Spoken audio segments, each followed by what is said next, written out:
I joined the Princess of Wales Royal Regiment, 1st Battalion, back in 2002.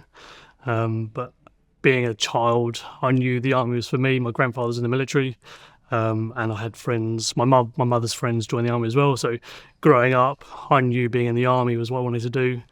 People often say, and I've been through transition myself, it can struggle to acclimatise or readjust. How was the transition for you? For me, leaving in 2005, I had quite a long time in hospital with facial reconstruction. So I kind of didn't really have civilian life for another year after being discharged.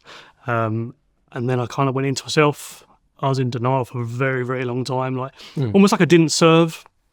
I kind of rebelled against being a veteran, and I kind of really disliked how I was being treated after being discharged. Yeah. So it's kind of, my transition didn't really happen for a long time, and then it sort of come to a realisation that I was very proud of myself that I had served. And then I never knew what I wanted to do in my life.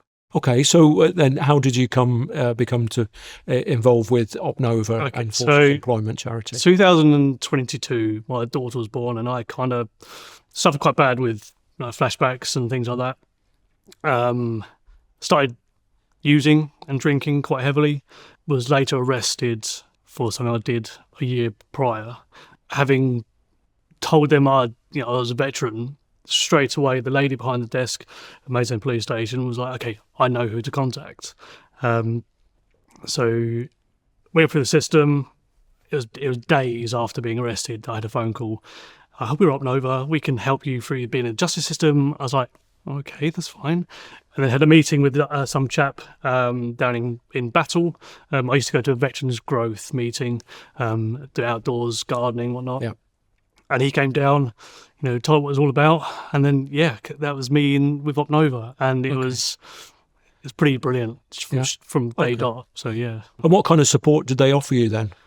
So I had a phone call weekly. Obviously, give them details of the court case, and then they took over it for me. So they was doing the whole ringing around, and it was 1-to-1. And then I met this lovely lady called Helen. Helen, yeah, that's Helen Debenham. Helen Debenham, yeah.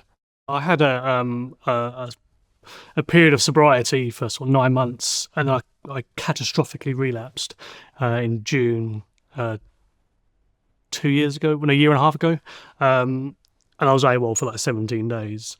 And Helen was on the phone to my partner, reassuring her. She'd phone me out of hours. There was a few attempts at life, and her little phone calls, her phone calls to me,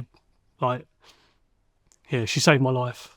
And I suppose knowing that someone's there who's there to help, and you can just pick the phone up or wait for the phone call from them. I never asked for help. I thought I could do it myself, but that wasn't the case. It's a very common thing with people who say, "Oh, I'm okay," and that's stoicism. That's said that for a long time. Yeah, but I think you're looking back now, reflecting.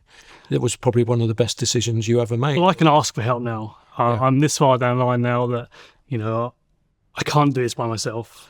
I have to ask for help if I need help. But that Helen Debenham, I owe that lady a lot. So what would the impact that Forces Employment Charity and Opnova in particular have had on your life then? Would you just describe that? Life changing. The opportunities that they've given me. I'm on a course to do HGV. That's without Opnova and SAFA and my own regiment, because they've contributed to paying for the course. I don't think I would have had that opportunity. Yeah, it's just to be sat here now and with the prospects of doing anything that I want that they can help me with is, I'm forever grateful. So Nick, having been through the Opnova experience, what would you say to anyone who was having doubts about their ability to engage or to contact Opnova? What would you say to a veteran in the justice system? Just be proud of what you've achieved being in the military, becoming a veteran. Just take all of their advice that's given to you from Opnova. Just be proud. Just be proud of served, and don't be don't be shy to ask for help. Us men are very good at saying we're okay, but deep down we're not. It often goes unrecorded, doesn't it? Yeah. People unknown, they don't know about the No. breadth of support. Yeah. Just ask. Don't be ashamed to ask for help, because it's there and it's on your doorstep the second you make that phone call.